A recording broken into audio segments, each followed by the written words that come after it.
안녕하십니까. 기독교회사에 오신 여러분을 환영합니다.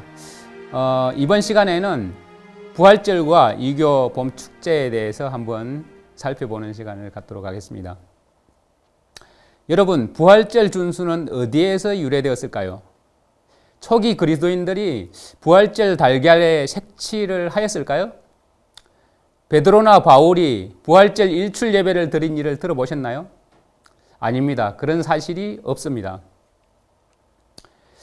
부활절 용어가 어떻게 들어왔는지 한번 보겠습니다. 부활절, 이스트란 말은 킹제임스 성경에 한 번 나옵니다.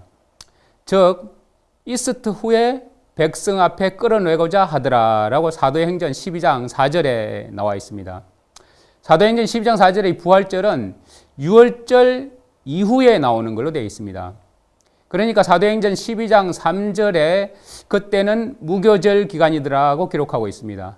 그러니까 무교절 기간 전날이 바로 유월절이고, 그리고 그 이후에 어느 순간 이스트라는 부활절이 있었다는 얘기가 되는 것이죠. 자, 3절 보겠습니다. 또 그가 유대인들이 이 일을 기뻐하는 것을 보았으므로 더 나아가 베드로도 잡으려 하더니 그때는 무교절 기간이더라라고 하고 있습니다. 무교절은 유월절 뒤에 따르는 절기인데 본문상에서 이 부활절은 무교절 이후입니다. 그것은 이교도 축제일을 가리키는 것으로 아마도 태양신 탐무저의 경축일일 것입니다. 유대교의 유월절과 그것을 구별하여 부활절, 즉 이스트로 번역된 것은 아주 적절하게 번역된 것입니다. 사도행전 12장 4절에 부활절이라는 용어를 사용함에 있어서 킹 제임스 번역가들은 단순히 틴데일, 매튜, 제네바 성경의 기록을 그대로 옮겼을 뿐입니다.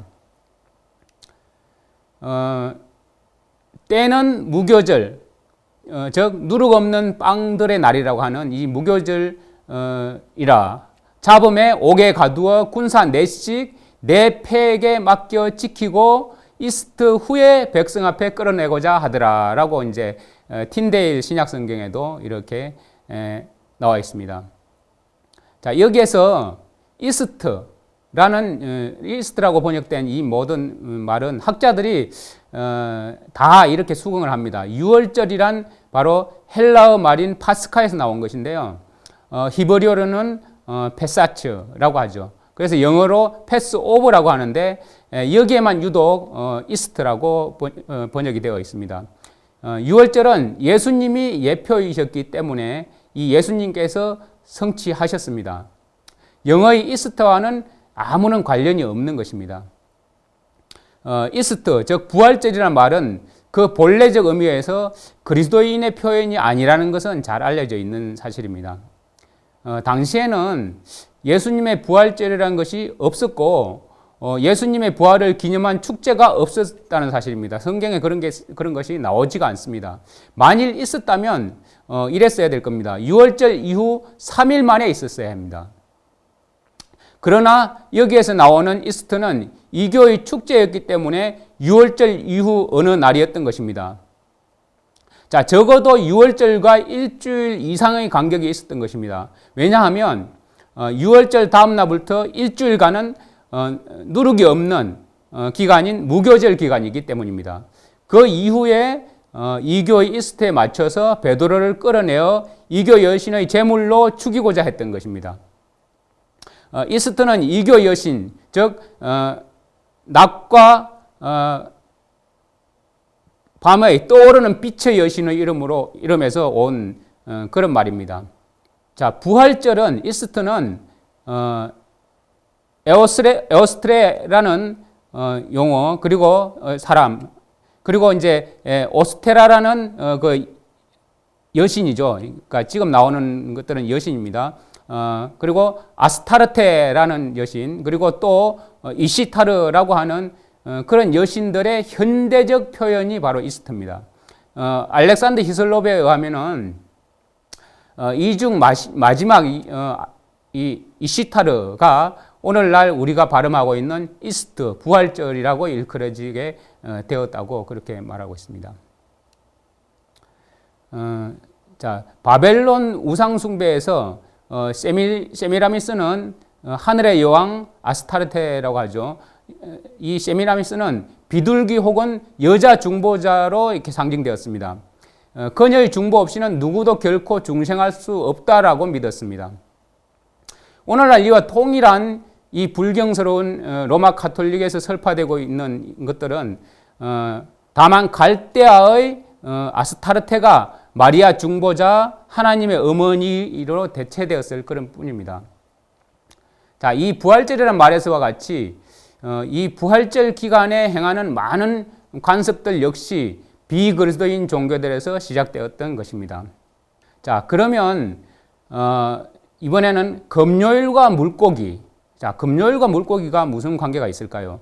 미국을 비롯한 많은 나라의 가톨릭 교인들이 금요일에 소위 성금요일이라고 하죠. 금요일에 십자가에 못 박히신 것을 기념하기 위해서 매 금요일마다 고기를 먹지 않고 물고기로 대체하여 먹는 관습을 따르고 있다고 합니다. 그러나 성경에는 금요일과 물고기가 관련되어 있지 않은 것이 확실합니다. 그런데 금요일, 프라이데이는 왜 이 말은 프레야라는 이름에서 왔는데요. 이 프레야는 평화, 기쁨, 다산의 여신, 즉 다산의 상징인 물고기로 알려져 있습니다. 옛날부터 물고기는 중국인, 아시리아인, 페니키아인, 바벨론인, 그 밖의 사람들에게 다산의 상징이었습니다. 몽골의 전통에 의하면은 몽골 전통 종교인은 라마교에서 우상 숭배하는 8보 중에 하나가 바로 물고기라고 합니다. 자, 물고기는 엄청난 수의 알을 낳는 것으로 알려져 있습니다. 한 마리의 대구 아시죠? 대구가 매년 900만 개 이상을 낳고요. 그리고 넙치류는 100만 개 이상, 그리고 철갑상어는 70만 개 이상, 농어류는 40만 개 이상, 고등어는 50만 개, 청어는 1만 개 이상 등 이런 물고기는 아주 많은 산란을 하고 있습니다. 자, 물고기 피시란 말은 번식 혹은 다산을 암시하는 닭에서 유래되었고 이것은 상당한 근거를 가지고 있는 것입니다. 자, 그러면 성경에 이 다곤신을 성경에 제가 많이 나와 있죠. 여러 번에 걸쳐서 나오는데 다곤신은 블레셋 사람들이 숭배하는 신이었습니다. 자, 사사기 1장 21절에 보니까 베냐민 자손이 예루살렘에 거주하던 여부스 족속을 쫓아내지 아니하매 여부스 족속이 베냐민 자손과 함께 이날까지 예루살렘에 거하니라. 28절 이스라엘이 강성한 뒤에야 가나안 족속에 공물을 바치게 하였고 그들을 철저히 쫓아내지 아니하였더라. 자, 철저히 쫓아내지 아니하였더라가 핵심입니다. 자, 그 다음에 29절을 보니까 에브라임도 겟셀에 거하던 가나안 족속을 쫓아내지 아니하매 가나안 족속이 겟셀에서 그들 가운데 거하였더라. 자, 서불론도 각 집과들 보면 참 재미있습니다. 서불론도 기드론의 거주민과 나할롤의 거주민을 쫓아내지 아니하매 가나안 족속이 그들 가운데 거하여 공물을 바치는 자가 되었더라. 자, 31절에 아셀도 보니까 악고의 거주민과 시돈의 거주민과 알랍과 악십과 헬바와 아빅과 르홉의 거주민을 쫓아내지 아니하고 아셀 족속이 그 땅의 거주민인 가나안 족속 가운데 거하였으니 이는 그들이 그 족속을 쫓아내지 아니하였음이더라 라고 기록하고 있습니다. 자, 1장 33절에 보니까 납달리도 베세메스의 거주민과 베다나스의 거주민을 쫓아내지 아니하고 그 땅의 거주민인 가나안 족속 가운데 거하였으나 그럼에도 불구하고 베세메스와 베다나스의 거주민이 그들에게 공물을 바치는 자가 되었더라. 자, 아모리 족속이 단 자손을 산지로 쫓아내었으니, 자, 아모리 족속은 단 자손을 산지로 쫓아냈어요. 오히려 이는 그들이 단 자손이 골짜기에 내려오는 것을 허락지 아니하고 이알론에 있는 헤레스 산과 사알빔에 거하고자 하였습니다. 그러나 요셉의 집의 손이 이기게 되므로 그들이 공물을 바치는 자가 되었더라. 자, 2장 1절 한번 보겠습니다.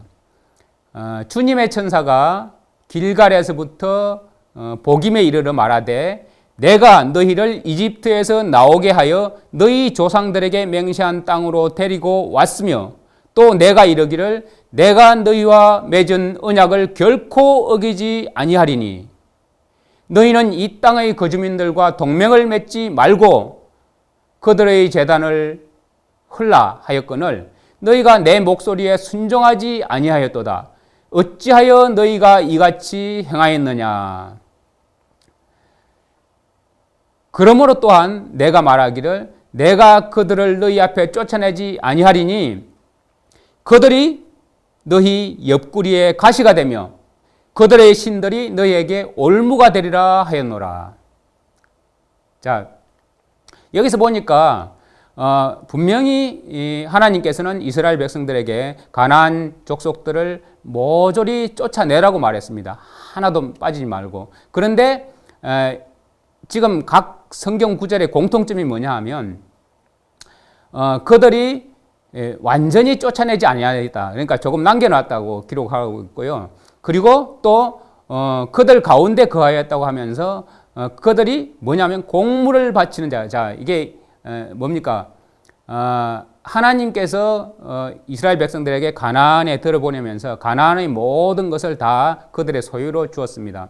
그런데 그것도 부족해서 공물을 받는 것에 사실은 어찌 보면 눈이 먼 겁니다. 그래서 그 조그마한 이권 때문에 하나님의 말씀을 어기고 그들을 완전히 쫓아내지 아니하였어요. 그러니까 아마 그랬을 겁니다. 그들 입장에서는 우리가 이들 가운데서 있으면서 우리의 세력이 강하고 우리 하나님이 강하신 분이시기 때문에 적어도 이들에게 우리가 아마 같이 살면서 그들에게 가마를 끼치고 복음을 전할 수 있지 않겠느냐. 그러면서 아마 그들 가운데 살았을지 모릅니다. 그리고 그들로부터 또 일석이조로 공물을 받는 결과까지 나왔습니다. 그런데 그들은 하나님의 말씀을 어겼다고 분명히 하나님께서 말씀하고 계시죠. 자, 2장 7절 한번 다시 이제 더 뒤로 넘어가겠습니다. 백성이 여호수아가 사는 모든 날 동안 여호수아보다 더 오래 산 장로들 곧 주님께서 이스라엘을 위하여 행하신 모든 큰 일을 본 자들이 사는 모든 날 동안에 주님을 섬겼더라. 주님의 일하심을 각자 체험하여 아는 것이 얼마나 중요함을 나타내고 있는 것입니다. 지식과 전통이 아니라 실제로 주님을 만나고 그분의 살아계심을 체험하는 믿음이 필요합니다. 자, 2장 8절 보겠습니다. 주님의 종 눈의 아들 여호수아가 110세의 죽음에 그 세대도 다 자기 조상들에게로 합쳐지고 그들 뒤에 다른 세대가 일어났으나 이들은 주님을 알지 못하며 또한 주님께서 이스라엘을 위하여 행하신 일들도 알지 못하였더라. 자, 이스라엘 백성들이 가나안에 있는 족속들을 모조리 쫓아내지 않고 그들 가운데 살고 있었습니다. 그러나 여호수아와 그보다 오래 산 장로들이 하나님의 인도하심을 직접 체험하고 했던 사람들이 있는 동안은 하나님을 여전히 잘 섬겼습니다. 그러나 그들이 믿는 하나님을 알지 못하는 다음 세대들이 나타났을 때 자, 그들은 그들의 환경 때문에 어떻게 되는지 한번 보겠습니다. 2장 11절입니다. 이스라엘 자손이 주님의 눈앞에서 악을 행하여 자, 주님의 눈앞에서 악을 행합니다. 바알들을 섬기며 12절에 보면 이집트 땅에서 자기들을 인도하여 내신 주님 곧 자기 조상들의 하나님을 버리고 다른 신들 곧 자기들 사방에 있는 백성의 신들을 따라가서 자, 자기들 사방 주변에 있는 백성들의 신들을 따라간다고 합니다. 그들에게 절하며 주님의 분노를 일으켰더라. 참 이게 있을 수 있는 일입니까? 자, 이스라엘 백성들이 바알들을 섬깁니다. 그리고 자기들을 인도해 내신 주님, 자기 조상들의 하나님을 버렸습니다. 그리고 다른 신들, 곧 자기들 사방에 있는 백성들의 신들을 따라가서 그들에게 절하며 주님의 분노를 일으켰습니다. 그들이 주님을 버리고 바알과 아스다로를 섬겼다고 합니다. 자, 바알, 태양신이죠. 그 다음에 아스타롯, 예, 아스타르테라고 하죠. 예, 여신입니다. 그러니까 태양신을 숭배하는 여신과 태양신을 여전히 섬기게 되는 것입니다. 3장 7절을 보겠습니다. 이스라엘 자손이 여호와의 목전에서 악을 행하여 자기들의 하나님 여호와를 잊어버리고 바알들과 아세라들을 섬긴지라. 자, 여기 바알들과 아세라가 뭡니까? 아세라는 숲들이라고 하고 그 나무를 섬기는 그런 섬기는 숲을 섬기는 것인데 이것도 역시 여신입니다. 자, 사사 시대에 가나안 땅의 여러 족속들과 가까이 지낸 결과 그들이 하나님을 잊어버렸습니다. 그리고 바알들과 아세라들을 섬겼다고 나옵니다. 자, 그 다음에 사사기 16장 23절 블레셋 사람의 방백이 가로되 우리의 신이 우리의 원수 삼손을 우리 손에 붙였다 하고 다 모여 그 신 다곤에게 큰 제사를 드리고 즐거워하고. 자, 여기 보니까 이제는 어떻게 됐습니까? 이스라엘 백성들이 자기들이 공물을 받고 좋아하던 때가 있었습니다. 그들에게 아마 주님의 영향력을 전하려고 했을지도 모르겠습니다. 그러나 그들이 하나님의 명령을 완전히 100% 준수하지 않은 결과 어떤 결과가 나왔습니까? 그들이 점령한 그곳의 신들, 자기들 주변에 있는 사방에 있는 백성들의 신들을 섬기고 그들에게 절하고 하나님을 버렸습니다. 자, 그런데 이제 삼손, 이 사사 시대의 삼손이 이제 블레셋 사람들의 손에 잡혔습니다. 그리고는 이 블레셋 사람들이 뭐라 그러냐면 기뻐서 그 신 다곤에게 큰 제사를 드리고 즐거워했다고 하고 있습니다. 또 다른 예입니다. 사무엘상 4장 4절이죠. 엘리의 두 아들 홈니와 비느하스가 하나님의 언약궤와 함께 거기 있더라. 야, 여기 이제 엘리의 두 아들 아시죠? 이 두 아들이면 엘리의 아들이면 제사장의 아들이니까 제사장들이죠. 그런데 이들이 아주 하나님의 법을 무시하고 성전에 있는 여인들과 간음을 하게 되고 아주 악한 행동들을 하게 됩니다. 그래서 그런 상태에 있는 이 홈리와 비느하스가 하나님의 언약궤, 하나님의 법을 우롱해도 유분수죠. 정말 범죄 가운데 있는 자들이, 그것도 제사장의 아들들이 언약궤와 함께 거기 있었다라고 하고 있습니다. 그런데 이제 그 뒤로 넘어가서 사무엘상 5장 4절에 그 이튿날 아침에 그들이 일찍 일어나 본즉 다곤이 여호와의 궤 앞에 엎드려 얼굴을 땅에 대고 얼굴이 땅에 닿았고 그의 머리와 두 손목이 끊어져 문지방에 있고 다곤의 몸뚱아리만 남았더라. 자, 어떻습니까? 엘리의 아들들은 누굽니까? 엘리의 아들들은 그들은 제사장의 아들들이고 그들도 역시 제사장들입니다. 그런데 그들이 성전 안에 있는 여인들과 음행을 일삼고 악을 행했죠. 그들이 그런데도 엘리는 그들을 징계하지 않았습니다. 너희의 행동은 내가 듣게 된 것이 어쩐 일이냐 하는 정도로 그냥 끝내버렸습니다. 그 엘리의 아들들이 법궤 옆에 있었다고 합니다. 블레셋 족속들이 법궤를 탈취하게 되는 죄의 원천이라고 할 수 있습니다. 자, 그 결과 이스라엘 사람들은 법궤를 빼앗겼던 것입니다. 블레셋 족속은 빼앗은 법궤를 자신들의 신전인 다곤 신전에다가 가져다 놓았는데 아마 블레셋은 그들의 많은 신들 중 하나로 하나님의 법궤도 취급하였을 것입니다. 그러나 그 다곤 신전의 다곤 신상은 아무도 없이 하나님의 법궤만 있었는데 그 법궤 앞에서 엎드려져 박살이 나버렸습니다. 자, 그들의 신은 죽어있는 조각에 불과했으나 하나님은 살아계신 분이라는 사실이 알려진 것입니다. 시간이 되어서 이 이후 부분은 또 다음 시간에 말씀드리도록 하겠습니다. 감사합니다.